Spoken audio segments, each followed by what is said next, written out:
বনগাঁয় কাঁটাতারের ওপারে ভারতের ভূখণ্ড, প্রায় 150 বিঘা চাষের জমি, আর সেখানেই সেচের সমস্যা। এই সমস্যা মেটাতে solar liver lift irrigation system চালু করতে চলেছে এবার সেচ দফতর।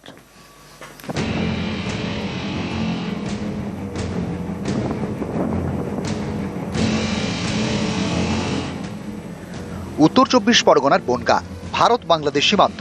এখানকার ছয়ঘড়িয়া পঞ্চায়েতের জয়ন্তীপুর মৌজায় রয়েছে কাঁটাতার। এই কাঁটাতার ভারতীয় ভূখণ্ডের ওপর দিয়ে গিয়েছে। কাঁটাতারের এপারে ভারত, ওপারে রয়েছে ভারতের চাষের জমি প্রায় 150 বিঘা।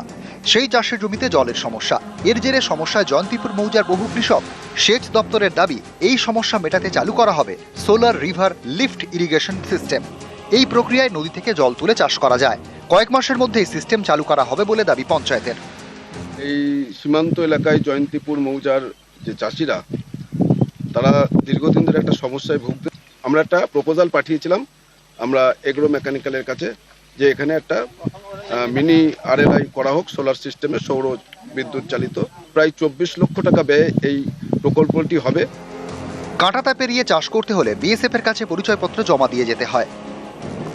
চাষের জন্য সময় বেঁধে দেওয়া হয়।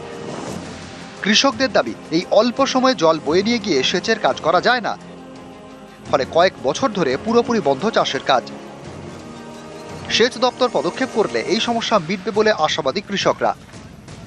এখানকার অন্তত কমপক্ষে 100 ঘর চাষি ফ্যামিলি, 100 ঘর ফ্যামিলি বিশালভাবে উপকৃত হবে। ওই যে ফেলছি তার কাটার বাইরে, আমরা তো ঠিক মতন চাষ করতে পারি না। সেচের সমস্যার জন্যই তো জমিগুলো সবই পড়ে আছে।